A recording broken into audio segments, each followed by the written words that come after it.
Hello, welcome to episode 3. I didn't think we'd make it this far, but here we are. Here we are. Funding came through, the check came in the mail. Yeah. And Radio Tunes, plunges forward. Funding provided by me and my own wallet. But I don't know, not much happened this week except Mario Kart 8, huh? Yeah. Mario Kart 8 came in, or I should say, premiered on Friday.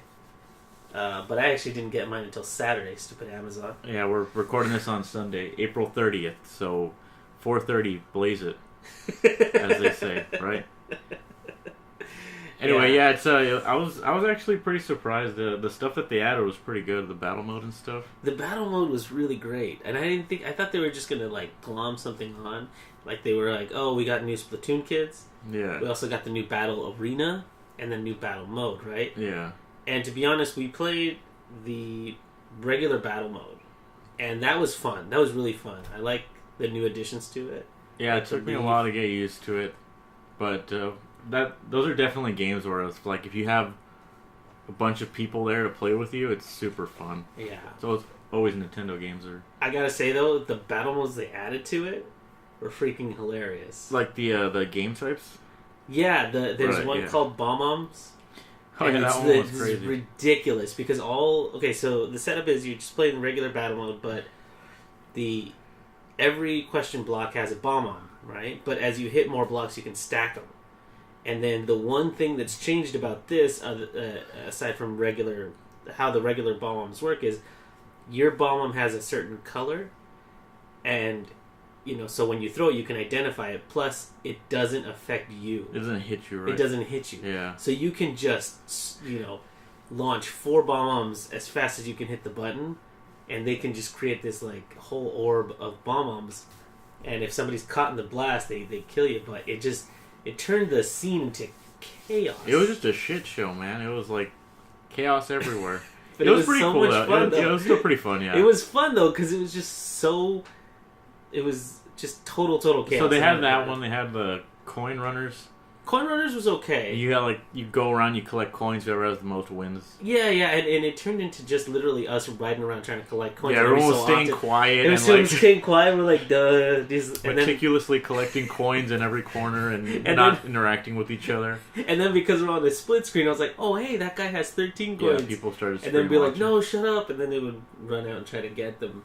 But it seemed like the person who would stay the quietest and collected their coins, inconspicuously would get their. They would win. And then what was Shine Thief, right? Shine Thief was cool. It was essentially King of the Hill. Yeah, I think we only played that one once though because it was kind of like. I didn't like the time limit. Yeah, it was really fast. The games ended really fast. Yeah, especially if somebody is got a really good run. Maybe we just sucked at it, but it was pretty fun. I think the standout though was Cops and Robbers. Yeah, that one was really cool. I didn't expect them to add new modes. I guess I just thought it would be balloon battle. Right, and balloon battle, to be honest, would even if they just added that, I'm sure people would be like, "It's so great, it's so great, it's so great." But they took the time to add all these modes. I wonder if they just held off on that. That was the game they wanted to release. If they knew the Switch was coming out, so they were like, let's not give them the full Mario Kart 8. Let's omit stuff that was pretty basic in the other ones. And then when we give it to them, they have to buy it, Yeah, but I don't want to think that they're that shrewd, but it's possible. I mean, I know with a lot of game devs, they always say, you never get to release the game you want to release. Because there's time constraints, so you end up having to cut a lot of stuff. Yeah. Just like with filmmaking or anything. So I want to think that, battle mode, yes. But why wouldn't that be the first... well... It's a multiplayer game, It is, but it's racing. That's the main... thing. Yeah, I guess. Plus, I'm sure. The racing is really polished. The racing is super It really is because fine tuned, and I think it's good. Even now, I still haven't found all the little secret ways that you can go in the Mario Kart little shortcuts courses. And stuff? Yeah. I haven't found all the course shortcuts in them. So there's something to how they develop the different courses. Not to mention they're insane. Some of them are just insane because of the upside down thing. Oh, it's really crazy. It's cool that this one has all that DLC stuff too, because I think it was $40 extra or something when the game came out. Was it? Was it that expensive? Maybe not. Maybe it was like $20. But I remember buying it, and it said something like it's not going to come out till like next year. And Oh yeah, that was BS. felt like an idiot. That was BS. But I will say, I'm glad in this version. I'm glad they incorporated those amiibo costumes Oh yeah. again. So even though it was kind of amiibo was kind of the Wii U's thing, they've still carried it over and still supported it on this one. Well, they could have added more stuff, but yeah. No, Like- for the amiibos, yeah, I agree. Because like, why can't you save your ghost to an amiibo and then take it to somebody's house? Yeah, that would have kind been of thing? cool. Yeah, no, there's other stuff they could have done with it. Like if you have the racer, like let's say you have Mario and then you're like, oh, this is Mario, I can train up my racer or whatever and race against other people. Or they could have Things like just that. made it like if you have a Link amiibo, you get to play as Link, as opposed to like having to buy him. No, I get, yeah, well, yeah, but he comes with his own motorcycle Yeah. and his own level. Remember, because if you got Link, you got the Hyrule Castle. That was part of that was part of the DLC. It was the whole cup, right? There's like a whole. Yeah, cup. there was a whole cup. So it was like Animal Crossing dude, Villager. Was it? No, it wasn't Villager. It was like Isabelle, Yeah, it was Villager. Villager, and who else? Wasn't it 3? Female Villager. Female Villager. But you only got one Link, Yeah. and he came with a cart, like a motorcycle or whatever. That was the thing with him. I will say though, in Mario Kart 8, I liked how they had everything unlocked right out the gate. Yeah, I thought that was good. the only thing that you have to unlock is the car parts. Yeah, which I mean you're gonna do anyway. Yeah, I guess it doesn't really And matter. and everything you do unlocks more points. So even if you guys just spend your whole time doing battle mode, it'll unlock everything. Oh, really? Yeah. So because if you notice that when we started playing that, every so often it'd be like, oh, new car part, which I think is funny because in battle mode it really doesn't matter. Well, the car parts? Yeah.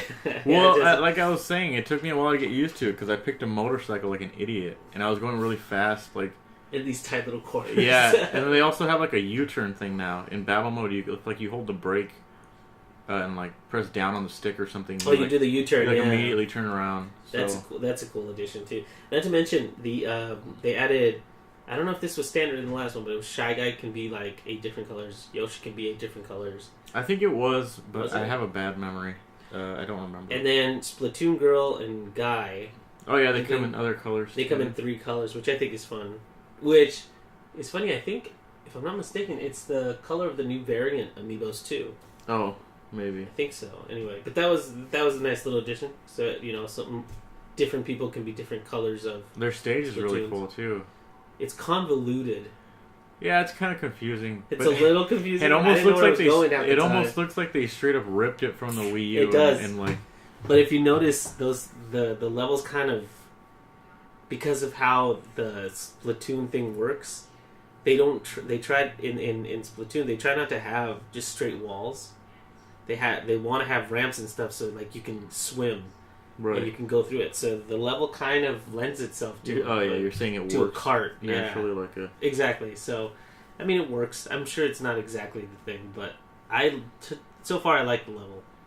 Yeah, we It's finally got to test out the versatility of the controllers. Oh, that's right. We had what was it? Pro controller, Yeah, we had a Pro controller. We had my 2 Joy-Cons on the grip thing. and then the 2 Joy-Cons. My 2 Joy-Cons were split between myself and somebody else. Yeah, and you had that little wristband thing on it. Yeah, Which you said it and- was okay.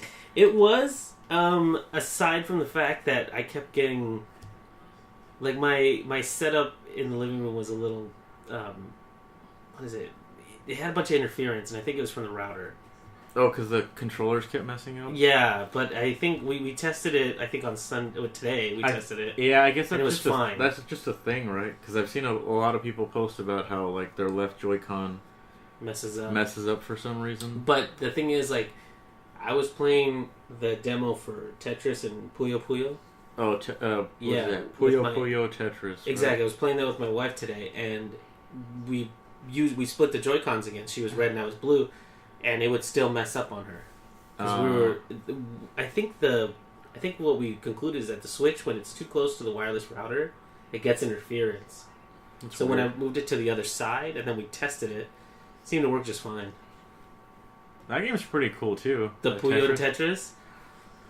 I don't know, what is it? $40? It's $30. $30? Well, like I kept hearing people everywhere saying like this game has made my life better. I love this game so much. Really? And, yeah, and I personally am not good at Tetris. I don't really like that game. But thankfully that demo that you can get on the Switch is basically the entire game. I mean, you don't get like story mode and stuff, but you can play with another person. Yeah, you can split the Joy-Con again. Yeah, and it's free, so it's like that's pretty cool. Yeah, I agree. Because that's really all I want to play. It's just I'm not really good at Tetris, like I said. So. And even you say that, and yet you beat me like every single time you play. I play Puyo Puyo because I'm not good at Tetris. Yes, so it's like matching colors to me is a lot easier than creating a line. Yeah, than using those Tetris shapes. You know, like I can't plan ahead. I can't hold pieces and do all that. I just like to match the colors. But you can match like a child.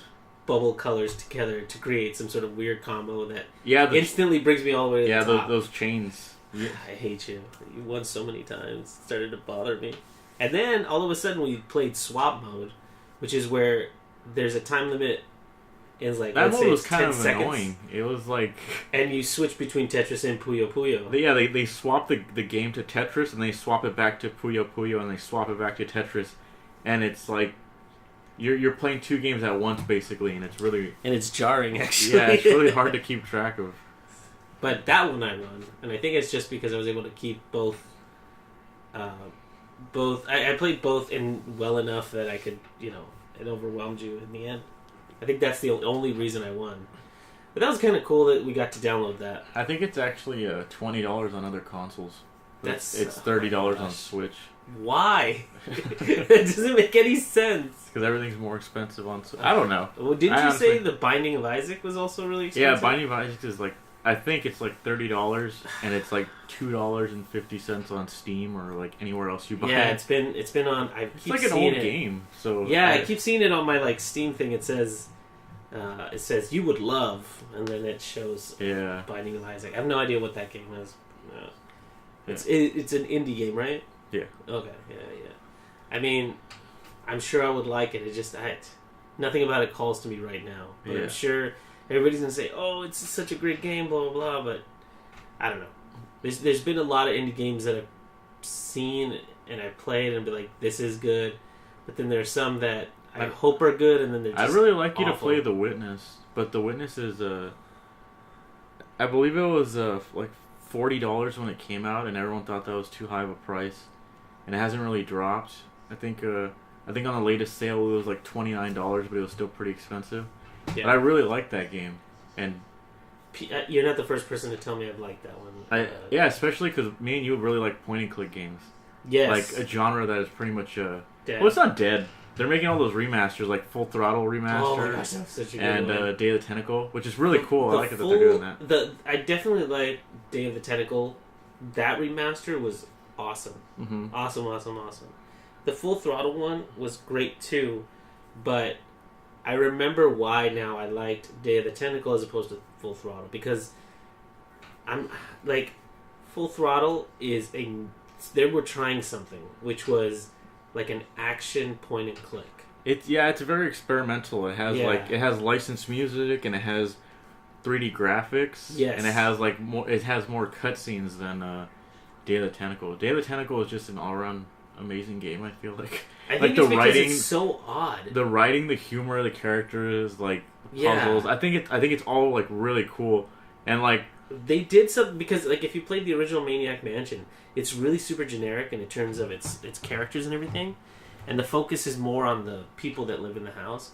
But in this one, in Day of the Tentacle, they really fleshed out the 3 characters. Yeah, I mean, when I say fleshed out, I mean like more so than the other one. So you're able to enjoy the personalities of all 3 in their different adventures. And then in Full Throttle, you get, like, because of the way that the main character... What's the main character's name again? Ben, yeah.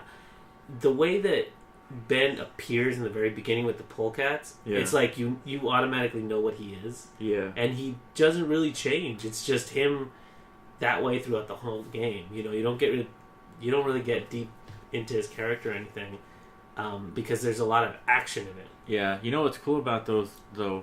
Both of those remasters, they once you beat the game, you unlock like a gallery Oh, I love the of galleries. like the concept art and like the Yeah. old sketches that they had from back when it was created. Yeah. And it's really cool to see like the original concepts of all that stuff. It's like It's funny that I enjoyed the backgrounds. That's the thing I enjoyed the Full most. Throttle, like a lot of them were just done with like a black marker, and they do like so much with just a black marker. It looks like really cool landscape drawings and like maps, and it's just I don't know, that stuff looks really cool to me. You know, and personally, I'm always a character design. I love character design. Yeah. That's what I'm like most passionate about. And when I get to see, like for example, I have a book. Yeah, like the Book process here- of it. Yeah, I have the Big Hero 6 like art book, and Yeah. it shows the different versions of every single character up until the finished version, and you see the different avenues that they tried to explore until they got to what they came to. You get to see all the circles before Baymax becomes exactly, a big white circle with 2 dots. All the process. That But you see got the into inside that. exoskeleton, they build it out and everything. It's a really good book, but I love seeing the process. And then they go into the backgrounds and everything. But the backgrounds usually are like the full painting and blah blah blah. Yeah. The ones in Full Throttle and the ones in Day of the Tentacle, especially, they are like you see the bare bones of the backgrounds and how they didn't change much because they were like, this is how it's gonna look. Yeah. And I don't know what it is about it being so. Especially in Day of the Tentacle, a lot of the backgrounds are like super creative. They're really stylized, and like even doorways in that game don't look normal. They're like askew. Yeah, it's so awesome. I love that game so much. I think that's why I enjoy them so much is because they're bare bones and it's black and white before the color. That's typically how I like to see my drawings, just in black and white. Yeah. Because I think they're more dramatic that way. Once they add color and everything, it looks... Obviously, there's more involved in it, but the black and white sketches on these pieces of paper that they just scanned in, those look great. And I especially love the ones in Full Throttle because Day of the Tentacle had like rooms and like outside buildings, blah, blah, blah. Full Throttle had like these big landscapes and like these buildings. It's like a wasteland. Yeah, and I don't know what year it's supposed to take in. I think it's like post-apocalyptic. I'm not sure though. Well, no, because they're building.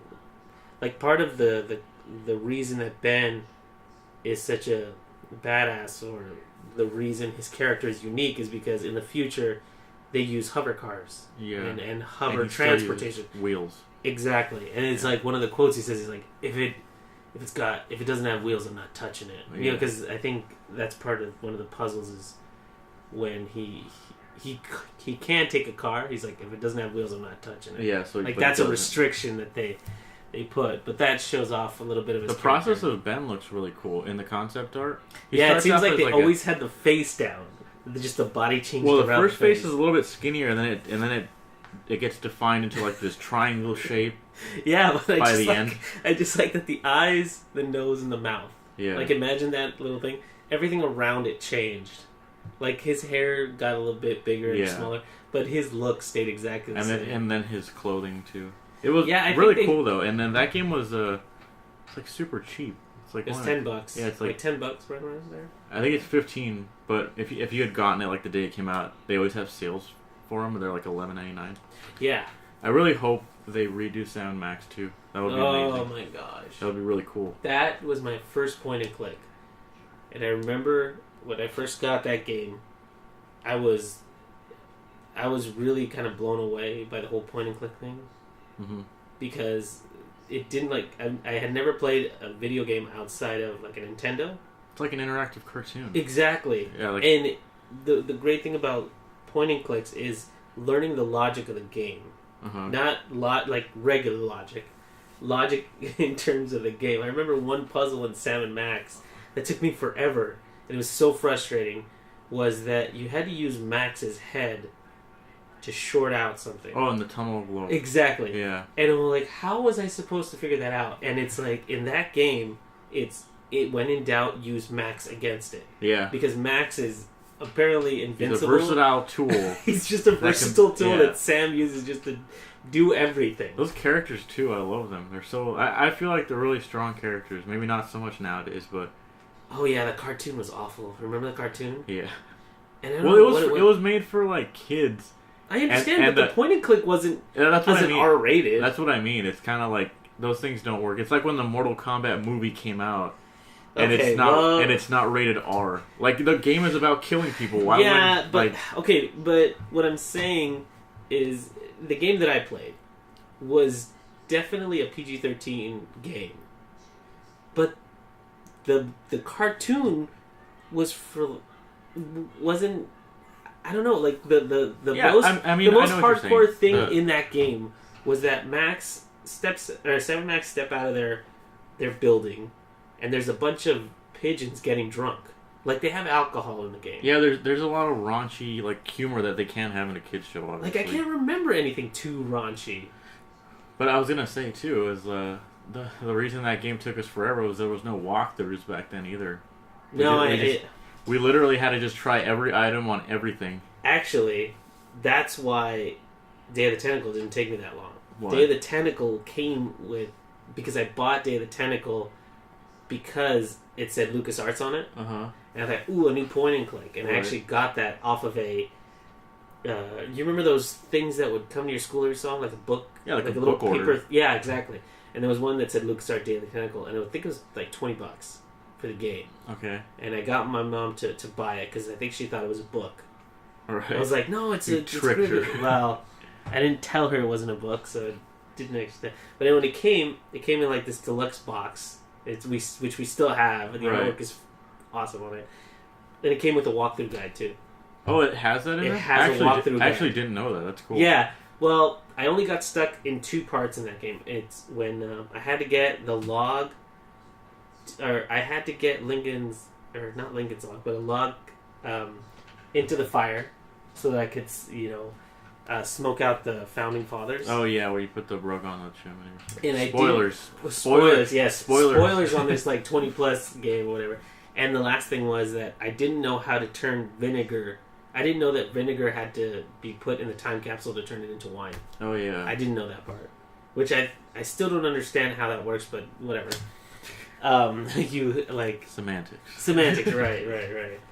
And somebody told me something about, I don't know how I figured out the hamster in the microwave thing. I think that was a Maniac Mansion thing. Yeah. It was like a callback to Maniac Mansion. Oh, and you know what happened in my game? I wasn't able to play Maniac Mansion because mine was the Mac version, and apparently in the Mac version, if you like in the game, if you go to one of the people's PC, you can play the original Maniac Mansion. Yeah, that's the Easter egg. Yeah, the entire game is in there. Right, but if you go to the Mac version, for some reason it didn't work, and I think it's because it's an old DOS version. I don't know. Our computer, we had an old Macintosh computer that had so many problems. I remember at one point the screen. Yeah, it was turning yellow. It turned like green. Remember? Yeah.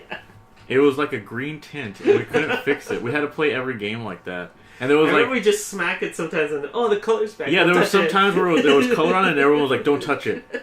And we get to look at the color for a second, so just leave it like that. I remember that the Sam and Max game came bundled with a bunch of LucasArts games, including like a bunch of Star Wars games. Yeah, I remember those. It was like X-Wing and like Rebel Assault didn't work. All the cool TIE Fighters. All the cool games didn't work. No, they didn't work because it was too high graphics. But this stupid like behind the scenes Star Wars magic. Yeah, behind the magic or something did work.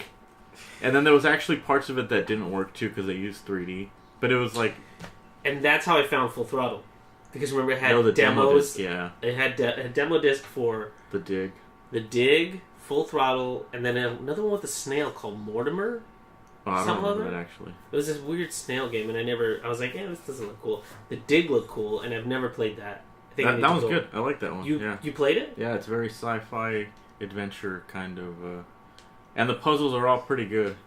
Is it closer to Day of the Tentacle? It's closer to Indiana Jones and the Fate of Atlantis. Oh, that's the other game we played on there, which, by the way, fantastic game. I love that game so much. That game like, who does Doug Lee does the voice of Indy. Does a really good job, and that whole game has such a great sense of adventure, just like the films. Like that game might as well have been another Indiana Jones film to me. It does a great job of remaining faithful to kind of the formula of Indiana Jones. All the locations, all the Like the voice acting's really good. The You characters. remember when you transition? There's a little red line that goes doo doo Yeah, doo. just like in the movie. My God, I love that game so much. And that game actually, I'm gonna go off on a tangent on Indiana Jones, but that game was cool because it had like different paths you could take. Do you remember that? There was a path of intelligence, the path of fighting, and then the path of like. There's 3. I forget. It was like intelligence and fighting because you could think your way through something. Yeah. You could punch your way through something, and I forget what the last one was. Well, and there's actually like a part where like Sophia wants to go with you somewhere. There's a character that. And that's the last one where you take her with you. Yeah, there's different ways to do things, and they all like end in completely different ways. It's so cool. I only remember finishing it in one way because all the other ones I got stuck in. If Sophia isn't with you, like I finished it with Sophia because when she's with you, you get to bypass this one part where you're looking through this telescope into the different like ruins. Okay. And she's like, "Oh, I can get by this." Oh yeah, I know what you're talking about. And that's the only way I made it to the end of the game, and it has a great ending too. Yeah. And I gotta say, if that was turned into a film, that would be like, like yep, that's another indie. I think it really fit right in with everything else in Indiana Jones. Somebody told me there was a second version of like a point and click for Indiana Jones. What do you mean? It was like Fate of Atlantis, and then there was another point and click. There's one called the Last Crusade on. I've actually never played that one. I think I own it, but I've never played it. And it's like a point and click, or is it? Yeah, but it doesn't look as good as the LucasArts one. It might still be LucasArts actually, but it doesn't look as good, so I didn't play it. I don't know. That one had great voice acting too. The lady who played Sophia, what's her name? Sophia Hapgood? Vergara. It was Sophia Vergara. All right. I think it's because I think the reason I like it so much, and it's the same with all the other Indiana Jones, like. Every Indiana Jones starts with him going, that's just a bunch of ancient lore, even though every single one ends with some sort of like mystical power. Yeah, he still doesn't believe it. He's like, I don't believe any of this. And the same thing, he doesn't believe Sophia because she's a psychic and she has the spirit of Nur Absal in her and blah, blah, blah. And it turns out to be real, but he still keeps going like, it's not real. It's just some sort of weird trick, blah, blah, blah. I don't know, man. LucasArts knew how to make a point and click. I don't know what happened in terms of why they decided to kill that genre, but I think the fact that they're doing remakes. Started making Jedi Academy or whatever. Ugh. Those games are still pretty cool too, but they're not point and click. No, they're not point and click. The only thing that kind of sucked was that people were saying there was like a resurgence of point and clicks, and I didn't know what they were talking about. And it was they were talking about the Telltale games, and like no offense to those games, but I don't. Well, yeah, they think they're very good. They redid the Sam & Max series, and I remember playing one. Some of those were okay, but I mean, most recently they did like The Walking Dead, and then they did like Minecraft or something. They did like a story Minecraft. The story mode? And they did Back to the Future, which I played all the Back to the Future ones, and I thought they were okay, but... It was good. It was good. There's something missing from... I don't know what it is. Maybe it's the humor. But the Walking Dead one, I will say, the first season, I played up to episode 3, and I was very invested in the characters. But I didn't end up finishing it because it turned out, and maybe people out there feel the same way, maybe not, but... Every time I made a decision, somebody died. Literally, it became that. Where I was, at one point, everybody's starving. And you have to make a decision about who gets to eat. And depending on who you choose, people get jealous and then somebody dies. And then you make this decision and then somebody dies. I guess that was the call of that game because the puzzles were really easy. It was like, what do we need to make this radio work? Maybe a battery? And you find a battery and you put... And it's like... It's not about the actual... It's not about the actual puzzles. It's about it's about that you selling the Walking Dead name. That's what they wanted to do. No, it's about connecting with the characters and you having to make these life or death situation decisions, and it sucks. And for me, it sucks like having to make a decision and then they die. And then it had this weird mechanic where whatever you did, because you have, I think her name is Clementine or something like that. the little girl that's with you. Okay. Every time you make a decision, in the corner it'll say, Clementine will remember this. Or Clementine saw you do this. Like Fallout 4. Oh, yeah. Well, there you go. It's like Piper liked this or Piper didn't like there that. There you go. And there was one point where this guy was... Spoiler. There's a part where you're with cannibals. And the guy's like, kill me, you whatever. And then you can choose to kill him or choose to not kill him. But either way, like, you plunge the pitchfork almost at his head. Right? And then when I did that, I found out she was watching, and she's like, she will remember this. I'm like, well, I'm glad I made that decision. He's like, I don't know. I didn't necessarily like that part, but like I said, I stopped playing the game because I'm like, dude, I can't take people dying. I actually like these people. Because they have Season 2 now. Oh, yeah? Yeah, I haven't played that one, but everybody's been raving about the Telltale games. I mean, like, that just seems like... I mean, that's cool if you like that stuff. It's but really depressing. It just seems like kind of a gimmick. Like, it takes away from the puzzles. I just want to do puzzles, you know? Yeah, like, I will say that the Indiana Jones Day of the Tentacles, not so much with Full Throttle, but those puzzles are really good. Yeah. Because, again, it's about learning the logic of the game. Some of the puzzles in Full Throttle, though, were a bit jank. Like... yeah, like, I will say the whole... I figured them out, but even after I figured them out, I was like, that was kind of dumb. But, okay, whatever. I have to say, the part where... The ones that were really jank, for example, was the one where you're trying to get fuel for your car, or for your motorcycle. You have to literally get fuel. And the way you have to siphon gas? That was actually one that I thought was pretty clever. No, but the dumb thing is... Okay, so I remember figuring that as a kid, too. But somehow I learned the logic here, and I couldn't remember doing it here. When you touch the thing, the alarm goes off, the cops show up. Uh-huh. But before the cops show up, you're able to move around a bit. Uh-huh. And what you're supposed to do is go hide behind something. Oh, and you kept leaving, or what? Yeah, and I kept leaving because I didn't know what to do. But how are you supposed to know that you can hide behind this object and they won't see you? Oh, yeah, you know what I mean? The remaster has like an option where if you press shift, it just lights everything up. But it didn't light that part up. Oh, is really? What I'm saying. Yeah, it didn't light it up. It didn't when you wave over something, it has little red indicators to say, "Oh, you can interact with this object." Yeah. It had nothing of that. But I remember them landing and blah, blah, blah, and I kept thinking back, and then somehow I clicked over there and he walks back there and he hides. I thought that was a little jank. I was like, how am I supposed to figure that out in terms of like the backgrounds, even though they're redone? Yeah. Like, I don't know. I didn't know that I was supposed to do that. You know what's crazy about those remasters too? I feel like when we look at them, we're like, oh, it looks exactly the same as it did back then. But if you press F1, it like goes back to the pixelated look. Mm-hmm. And I look at that and I'm like, did it really look like that? Yeah, it did. I remember it looking like the remaster. I remember the call of that where it's like they had to make the guys because the pixels were so small. Uh-huh. They had to make the reactions bigger.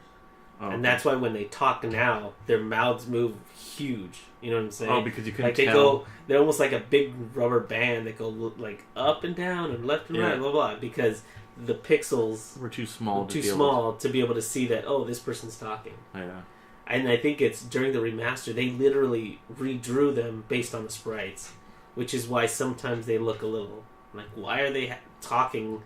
You know, it reminds me of like in Rick and Morty when they talk, like they bubble out their face a lot. That's what it looks like to me. Huh. So I don't know. I definitely enjoyed the Full Throttle remake. I want them to redo the indie one. It looks like Tim Schafer's doing all of his because he did Monkey Island. Remember, that was the first one. That one was great too. Yeah. And they had it on the iPad, which was great. That's actually where I beat it. It was on an iPad. It's great. That genre is built for an iPad. I think Monkey Island 3 is another one of my favorites. I say all of them are my favorites, but Monkey Island 3 is really good. I like that one. I think I've only beat 1. The first one? And I didn't do 2. 2 is Return to Monkey Island, right? I don't remember. I don't know the subtitles, but... I remember thinking that the first one was really, really good. Because the puzzles were really great. Well, especially the first ones to get off, like to prove yourself to the pirates. I thought those were really good. Dang, I totally forgot about Monkey Island. Yeah. Till you just mentioned it. I honestly wonder if I only like these games because these are the only games we had on our Macintosh back. No, we had Power Pete. Yeah, oh yeah. Power Pete. This really crappy, like, top-down shooter. You know, I looked that game up the other day. I think it's called Mighty Max or something in other countries, and the box art looks like garbage. The box Mighty art, Max. Yeah. Mighty Max is its own franchise. Then it's called something else, but it's not called Power Pete in other countries. I remember we freaked out. Why? Because remember when you die, he shrieks. He shrieks. Oh yeah, it's like a falls really, over yeah. and then like he falls over because he's a toy. The game over screen is like really gory and scary. There's like children Oh my screaming. God. It was a really No, weird because game. remember he screams like a blood curdling scream. He falls over, and because he was a toy, all his bits fall off, his and he head like springs off. twitches. I thought, oh my gosh, that's terrible. Yeah, that game is definitely like you go back and That's play the it now. one that came with the Mac. Was it? Yes. Well, it definitely looks like it. You go back and play it, or you go back and look at it now. Even it's Oh, like, I'm sure I could run it on my iPhone. Why would That's people how make bad this? that game was. I love it though. Jeez. Oh my gosh. Ugh, man. But Would yeah, so would you consider Telltale indie games? no, No, they're they're like a huge company. now, right? But didn't they start off with what did they start I off consider indie like Jonathan Blow, The Witness, like with? Okay, yeah. they're like Yeah. anybody who was in indie game the movie. So like Meat Boy guys or I gotta say, Meat Boy holds up. Definitely holds up. Solid platformer. Solid platform. I would say besides like point and clicks, platformers are like some of my favorite games. I started playing Braid. The game is pretty. I love that game game so so far much. is really good. That game is cool because it's not just a platformer; it's a puzzle platformer. Like, yeah. I mean, it's pretty good. Fez. I think I remember playing the demo and not necessarily liking that game. I've actually never played it. It's always on sale though. I've been curious about it, but I always hear like it's really good at the start, but then it gets really repetitive towards the end. Yeah, that's and, kind of a and bad people thing. don't like Phil Fish, the guy that made it. So, Well, I will say this: I watched Indie Game the movie. He definitely doesn't put himself in a good light in that game. That's a really good movie too. They're fair. I have to say they're fair in the movie because they don't. All they do is let the person talk about it, Yeah. and they don't cut around it to make him seem like they don't try to push it one way or the other. Yeah, they don't use TV magic to make him look like a jerk or Exactly. I think it's very fair because they let him speak. They let him speak his opinion, in all its entirety. something. Yeah. I don't think they cut around a lot. I mean, I could be wrong, but it seemed like a fair assessment of all three games. Because You know what's cool about it's this? Meat Boy, it's Fez, and what's the last one? It's Braid. Braid. It's, is the what's last cool one. about that movie too is the way it's structured is because you have Jonathan Blow and Braid, which had already come out. Yeah, and they were already done. Yeah, and then they have the Meat Boy guys, whose game is just coming out. Right. It's about to release, and then you have Phil Fish and Fez, who is Still in development. still in development, hasn't come out yet. And so he's you get having problems Yeah. getting it to publish. you get three different perspectives, and it's really cool. I think it's a really interesting movie if you're at all interested in video games. I would say. And you know what's very interesting is, and if correct me if I'm wrong, all three of those games existed and were published before like Kickstarter and all that kind of stuff, right? I don't know actually. They probably had there was something before that. They have like Indiegogo and they had other stuff, but I'm not sure actually. Well, I only say that because, or maybe I may be wrong, and probably am wrong considering, but it's really interesting that now Kickstarter is such a big part of everybody's life. Any idea anybody has, they can do a Kickstarter and blah blah blah. And I think the most infamous one in the last 5 years has been what's the Mega Man clone called again? Oh, Mighty Number 9. Mighty Number 9. And Keiji Inafune's Mighty Number 9. yeah, and I think that one has been the most infamous for being terrible, right? I didn't even follow that game. Like, I love Mega Man a lot. The first 6 Mega Man games are amazing. Mega Man X 1 through 4, I really love. Mm-hmm.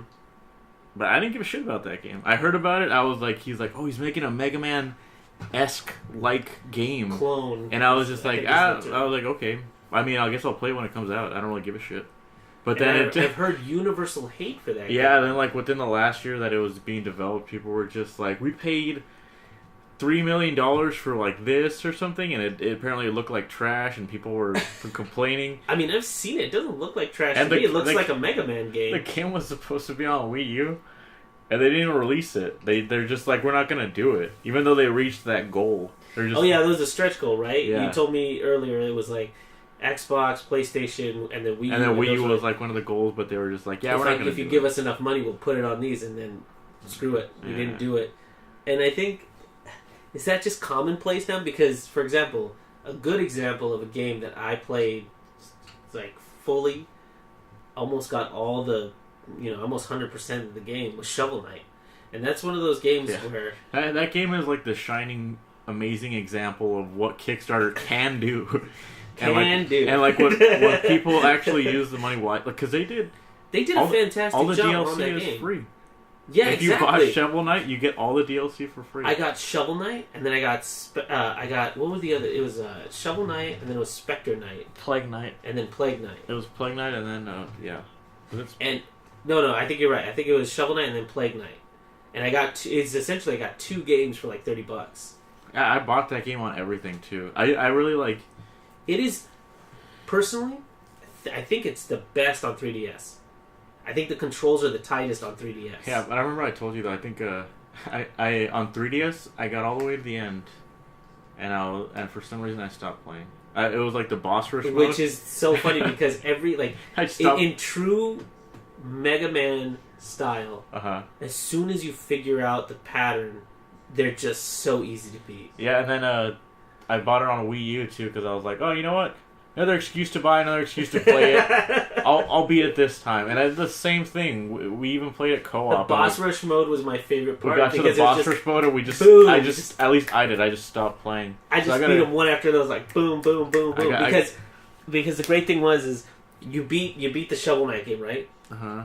And you get potions and everything, so you can literally have 2 full life bars, and then use a potion to bring yourself back and all that stuff. Plus, they give you a little meat between each fight. It's really great. You're done, blah, blah, blah. But then Spectre Knights circumvents that storyline, and there's little hidden parts and cutscenes where Shovel Knight is going through your game. And I think that was enough of a story to push me through the rest of it. And I think it's really fun. What are you talking about, Plague Knight? Yeah, Plague Knight is one of the knights that you fight as Shovel Knight. I heard his campaign or whatever is really complicated because you have to mix potions and stuff. Well, no, he has 2 potion types: the ones he can throw and the ones he uses on himself. Oh, okay. So, for example, you can equip a potion that affects you, and then one that you can throw. So you can double jump, right? And then there's a potion that you throw underneath you to make you jump higher. Oh, that's cool. So it's like 1, 2, and then 3 to make, and the puzzles get really insane because of the different types of potions that he can use. Puzzles? Puzzles in terms of how to get across a room. Yeah, you know what? Because I heard that people speedrun that campaign exclusively. Like, yeah, it's really cool tricks to get around the map. Depending on how you do the potions, it gets really good. And you think I don't know if I'm making it sound complicated, but it's not. Mm-hmm. It all is very fluid, just like Shovel Knight. That's cool. One of the best things about Shovel Knight, I thought, was they really focused on his little jumping pogo stick thing. That became kind of the overarching the mechanic throughout the whole thing. Right. But they used it in new and inventive ways at every single level. Yeah. And so they just felt like nothing about it is difficult. It's just challenging. Yeah, it's a really solid game. Yeah. I really like it. The characters are all really cool, and it's got as much humor as it needs in a platforming game. Mm-hmm. And there's little hidden secrets that I think are really, really fun to figure out and get yourself. That's, I think, another thing that's kind of like, I don't know. You don't. That game has a lot. Finding secrets is like an old platformer thing, like Donkey Kong. And I think that's why I like that game so much, is because it has so much polish. Yeah. And I think they are afforded that because of the medium that they chose is a lot easier to do than, let's say, 3D or anything like that. And that's something else. Like 3D, like 2D platformers are pretty standard because you can you can attack it in the same way every time because, player comes in from the left and has to get to the right or has to go to the top. So there's only one direction you have to worry about. But when you're doing a platformer, there's a whole other set of variables. You mean a 3D platform? Yeah. Okay. Anything like that, it becomes a whole different beast. Well, yeah, that's why a lot of characters died when they made the transition to 3D. Like Earthworm Jim or like Donkey Kong or even... You think he died? Donkey Kong? Donkey Kong 64? I understand, but some people love that game, other people think it's awful. And to be honest, I'm not saying it's the same because I beat Banjo-Kazooie. I did not beat Donkey Kong 64. I think Banjo-Kazooie is really good, and a lot of people. I don't know. Okay, one thing about Banjo-Kazooie and Rare games, I guess in general, I really like Banjo-Kazooie 1, and I kept hearing like, oh, Banjo-Tooie is better, but I played it and I really couldn't get into it because that game is just so big. And it's kind of like aimless, and it's a lot like Donkey Kong 64. Like I feel like those have the same problem. That's the thing is I didn't beat Donkey Kong 64, but I did go back and beat it seemed too big. Banjo-Tooie. Yeah, like it was like every time I came into a world, I would collect one thing, and then they told me, "Oh, this is a set of like 32." Well, and then I'd collect a new thing, and it says you need 8 of these, and then I collect a new thing. It seemed like everything had 5 things to collect, and that was too much. And I don't want to make it sound like it's. Like, they were overly ambitious, and that's, like, it's cool that they had all these ideas. It just sucks that they weren't able to kind of, like, use them wisely, because we remember we had, like, that videotape that showed... Oh, no, don't bring that up. It had footage. Don't bring that up. It had okay. It was an exclusive Blockbuster free rental. The host was really cheesy. His name was Steve, by the way. The host was really cheesy, but I love that guy. That guy went for it. But the footage was really cool. It showed off like some of the better parts of the game, and it really made me want to play it. Yeah, I mean that's the point. Is that there was a free rental. It actually made me rent Jet Force Gemini, which was the other game on there. Yeah. And then Donkey Kong 64, they really sold it because they were like, and this game needs the expansion pack. Yeah, because of some glitch. Yeah, but they were like selling it as it has advanced lighting and blah blah blah and this and that, and then. Your guys have guns and blah, blah, blah. And it's like a huge world. It really sold it to me. Well, because, like the variety in it, everything looked different. Because you have the 5 Kongs, right? Yeah, in theory, it sounds really cool. But, I mean, yeah. And to be honest, when you look at that game and you look at Banjo-Kazooie, they have similarities in that they're collecting stuff to open gates. There's a lot of variance in the world. You got a lot of new moves that you figure out how to do as you go through the game.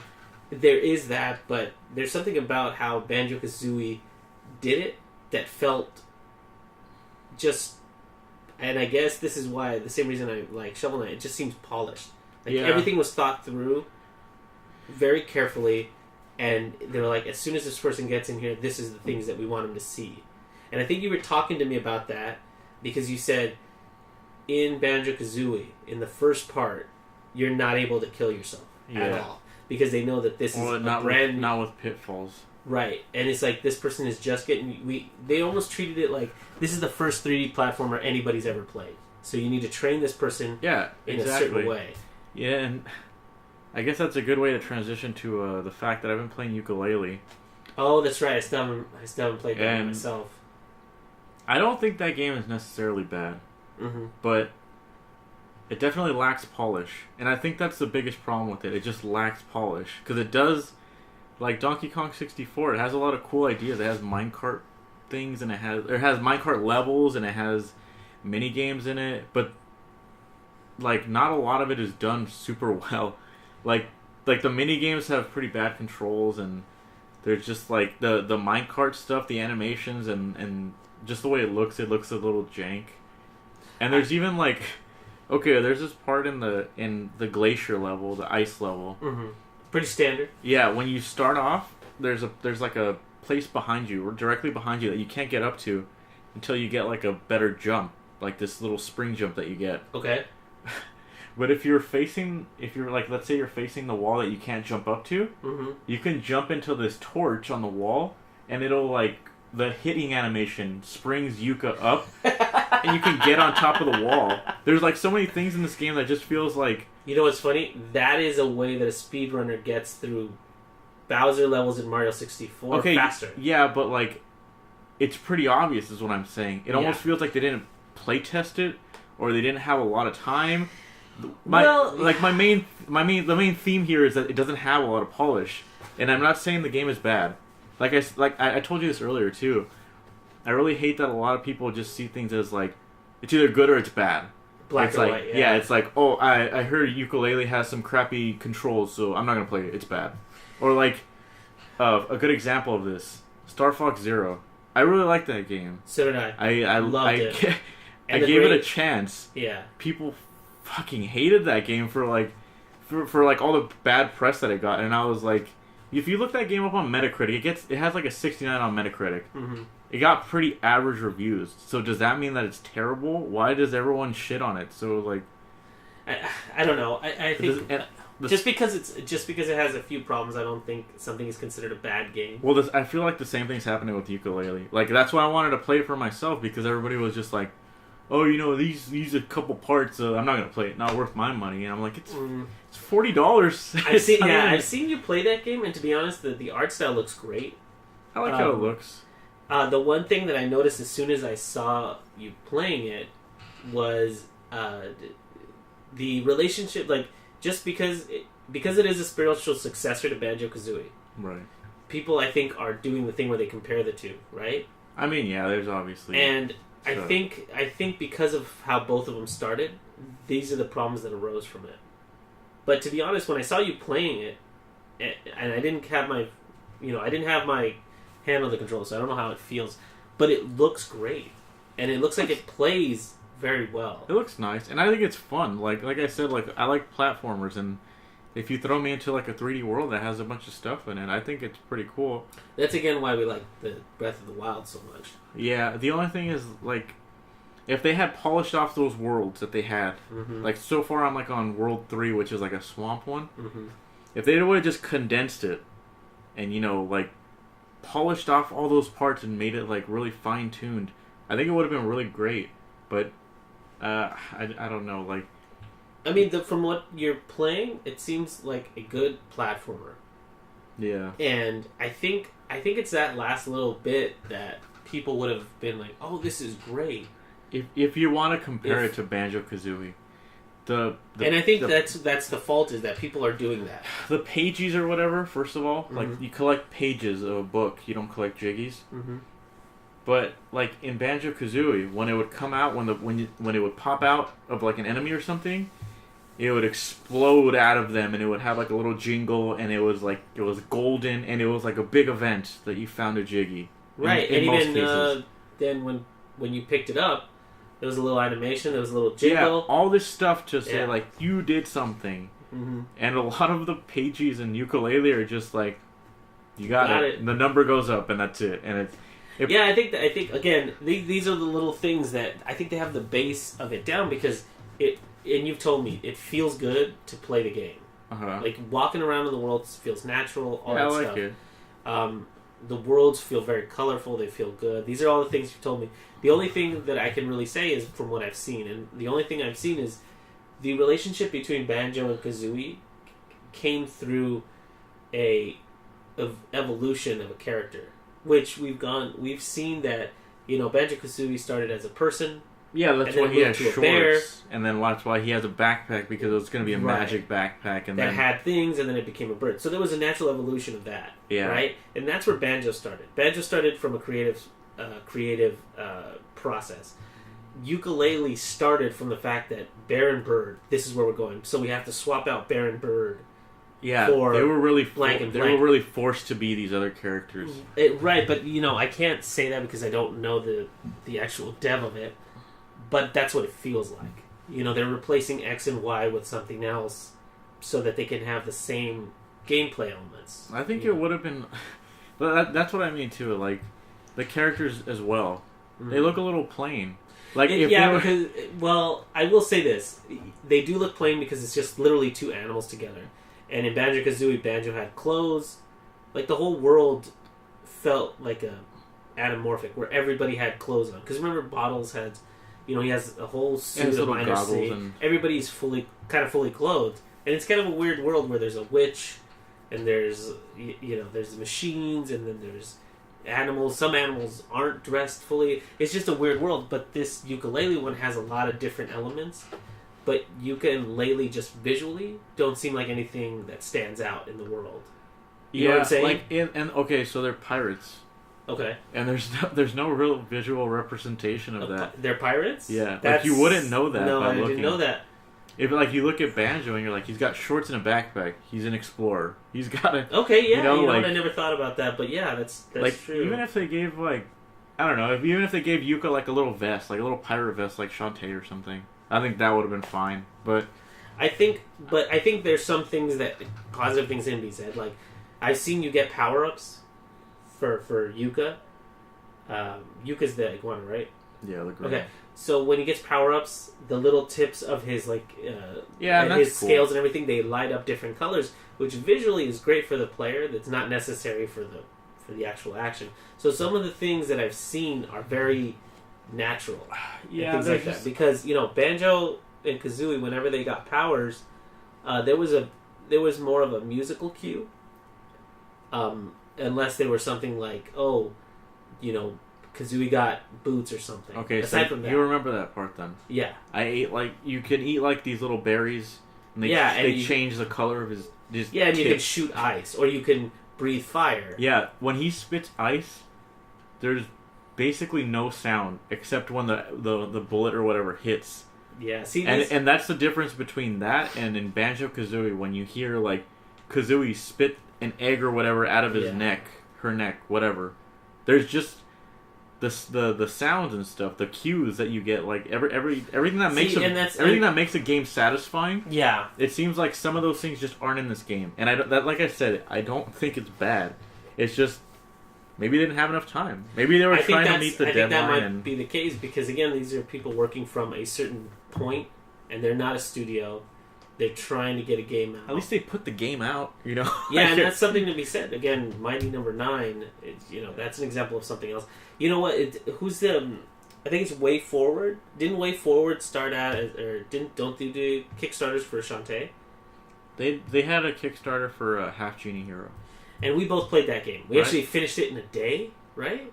Yeah, I liked that game. I liked that game, but to be honest, the version before that you told me this is like the best Shantae game.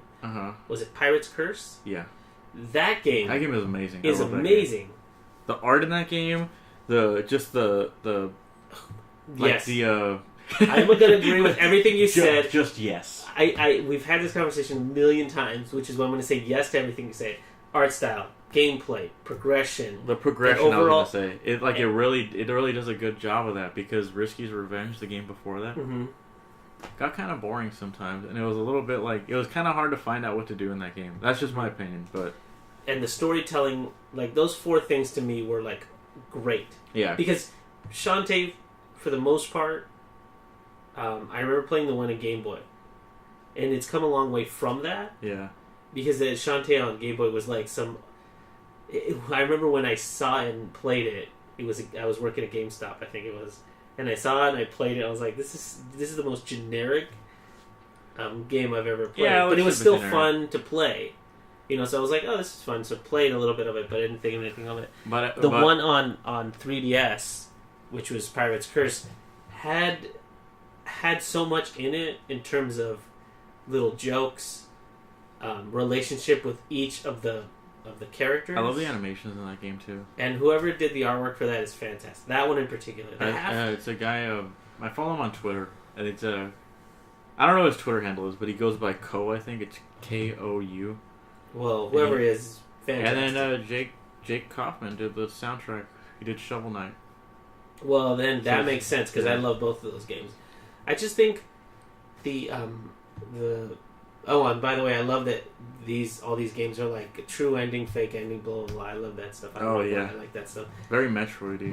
Like, oh, that's the thing. It's just it doesn't feel as convoluted as like a Castlevania, Dawn of Sorrow, where it's like you have to get this to move forward. It's not that. I've never strenuous. played any of those Castlevania games. I really should play. I've only played Dawn of Sorrow and a couple other Game Boy ones. But I hear They're everyone all- talk about Symphony of the Night. I need to go play that game. Symphony of the Night would be great if I didn't have to play it on PlayStation. Because I feel like... I hate to be, like, angry video game nerd about it, but that whole thing where if you die, you have to wait for the thing to go to the game over screen, then you have to go back and load your game, and because it's PlayStation... You're saying the it's- loading times? Yeah, because sure they there's a have- lot of parts where you get messed up in that game just because you don't have enough experience to get somewhere. So there's a lot of times you're like, oh, I don't have experience, but you kill yourself in the process. So then you have to backtrack, get more experience, and then move forward. Like, people say that's the perfect game. I don't agree. People say it's a perfect game? They love that game. And I played it, and it's a great game. I'm not saying it's not, but I'm saying it suffered a lot from the fact that it was on PlayStation. And I thought, oh, I got it on PSP. I remember I got a PSP, and that was the first one I wanted to get. It still has loading problems. And again, this is one of those things, like you said about Yooka-Laylee. It's a great game, but there's these bad parts about it. Yeah. And I can enjoy Symphony of the Night, even though it has that loading screen crap. And I thought that was just horrible. And specifically because I didn't play Symphony of the Night when it came out. I played the DS Castlevania called Dawn of Sorrow with Soma. Mm-hmm. That was fantastic. That one's great. I just don't really like that. That genre. No, just that formula. Like, I don't know. I like Metroid, but for some reason I could never get into the Castlevania. They call it Metroidvania, but I just like. I don't know. Metroid doesn't have levels and stuff. Metroid, Yeah. you get a different gun. And that's the thing. That's the thing that I liked about Shantae is you could go to different lands. Uh huh. Which, because it's on the 3DS and it's a 2D platformer, instant loadings. So I'm all great. But you could travel to each one, and each one is not.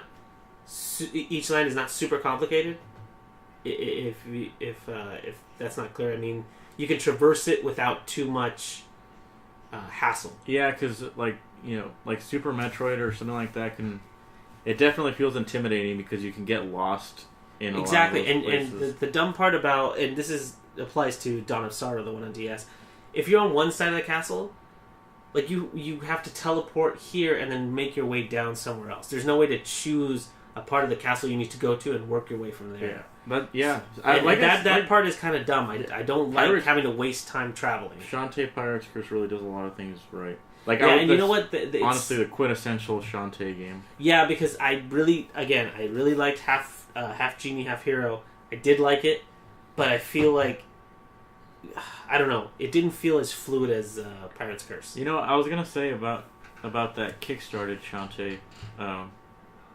It was cool, but what kind of sucked about the fact that it was maybe it was just the stretch goals they set. They were one of the goals was like, oh, Shantae's gonna have like more forms, like the more money we get, right? Oh, right. And I feel like that messed with like the fine tuning Of the game. of like Pirate's Curse. Yeah. Because you had like a million forms in Half Genie Hero, and some of them kind of like overlapped. Like some of them were like I remember one. Like, there was, like- it broke a level like because there you was, could just fly over everything. there was like a crab. Yeah. I was like, why the hell would I be a crab when There's I can be only a mermaid? There's only one specific time you need to be. a Yeah, crab. there was like, I mean, it was still a good game. We still played it, and we still, No, I'm not. Yeah, but it had problems, which is, and that's not to say that Pirate's Curse didn't have problems, but these were the black eyes in terms of like otherwise a great game, but these are just little quips that, and I agree with you. These are the little quips that I think could have been improved if they Yeah. weren't, like if it was just a game that they wanted to make and like, oh, if you give us more money, we'll do this and this and this. Yeah. I think you're right. I think they kind of mess with development. What? Because the whole thing should kind of be telling one story, and adding things on will feel like you added things on. Yeah, because they're doing something similar with that Bloodstained game. I haven't heard of this. The guy that made that guy that made those Castlevania games kickstarted a game called Bloodstained. Oh. I think that's what it's called.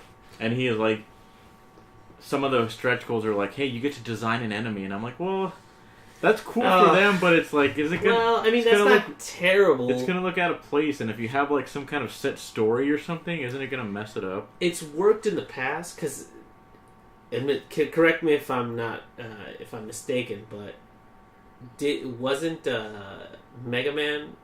Didn't they do that? They were like, kids design a Mega Man. Yeah, but Mega Man was just like the engine and the formula for it was just gold. Like they could have shit out anything in that formula and it would have worked. But yeah, I know what you mean. They were like kids in Japan drew like sent in drawings. And or I something, think and one of them is always a kid inspired Mega Man villain, right? I think they all were. I think with the not all of them. Yeah, really? Like part 2 to 6, they were all like kids' inspirations or whatever. And then really? And then Mega Man 6 had two of them were made by kids in the States. Are you serious? Yeah, something like that. I'm not as a huge fan of Mega Man as you are. I mean, I love those games personally. I like 6 the best, which is arguably the easiest one. Maybe. And I agree with Aaron that Mega Man X is pretty freaking solid. Mega Man X is awesome. Yeah. The whole Hadouken thing and the whole. That's a finely tuned, polished game. Yeah. Like, I mean, I agree with all of that. But at least the music and ukulele is good. Well, you see, that's another thing. Like, there's great parts about that game that just by watching you play, I walked in, I heard that music, I was like, dude, this sounds like Banjo-Kazooie, and it's No, actually, I didn't even think Banjo-Kazooie. I thought this sounds like a Rare game. Yeah, like it's Grant Kirkhope and David Wise. David Wise did a lot of Donkey Kong music. What's funny is I got that what was that, the Rare replay? And I started playing Cameo. And I started playing Grabbed by the Ghoulies. I actually finished that game, Grabbed by the Ghoulies. Those two games are good examples of what ukulele kind of feels like. It almost feels like an original Xbox title. Where, don't say that, because those games, when they came out, I remember they got such garbage reviews. And to be honest, Grabbed by the Ghoulies is one of those games where they were trying something. Because they were trying this new engine, this new genre. Because if you ever play that game, it's got this weird, like, they got these weird minecart parts where, like, you're on a... It's just a weird... Is there always a minecart? No, it's just... No. Minecart-esque, as in you're walking through a level. Oh, you mean like a rail shooter? Almost like that, yeah. And it's like you try not to get frightened. Oh, okay. And I don't know what it is about the game, but it feels like nothing I've ever played before. Because... And it's hard to describe because you're... I don't know. It's hard to describe because it's such a weird experience in the game. I remember seeing you play that part, and it was weird, right? Like some parts, it was like you'd get into this one part, and then it would be literally like you're first person, and you're walking through this hallway. Yeah, we're a very experimental company. Yeah, and it sucks that made them not the.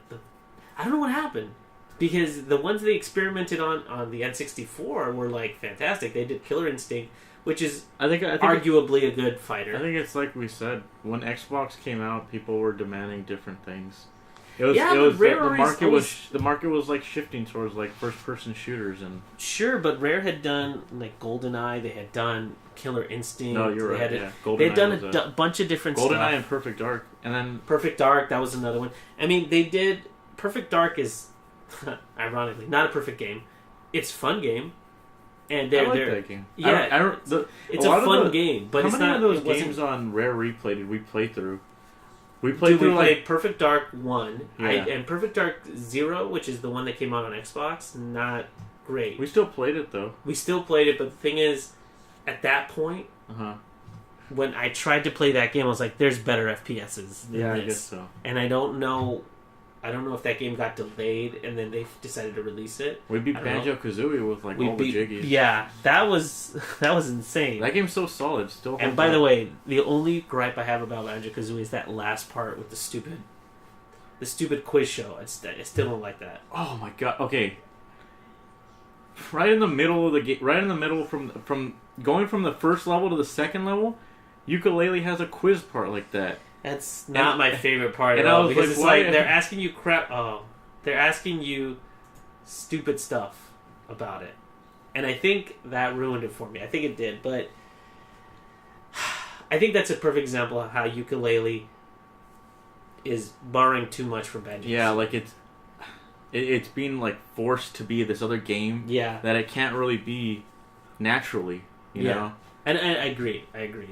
But that doesn't mean that Yooka-Laylee is a bad game, because it's being designed to be like a good game. Like Banjo-Kazooie is a good game, so it's trying to pull as much as it can from it. It just is not. I think it's missing that last 10% that would make it. I wonder if super they'll good. like patch stuff into it, like I don't know, or like fix. I mean, it's possible, but I don't know a lot of Kickstarter games that have gone back and fixed. No, but like the Shovel Knight is still doing stuff. They're still because they made a fantastic. They just came out with a new one, right? Yeah. The new DLC, but I don't know how much incentive they have to go back and fix a game. Yeah, I guess so. All right, so that's about the hour mark. Yeah, I guess we'll just end it here. Okay. As always, if you guys have any kind of opinions or critiques about the show, let us know. Yeah, and if you guys played Yooka-Laylee, let us know what you thought of that. Yeah. Apparently, there's only two opinions about it. Yeah, if it's good or bad, that's it. That's it. It's no middle ground. But by all means, chime in on the conversations. Let us know what you think. And we'll see you next Wednesday. All right. See you guys.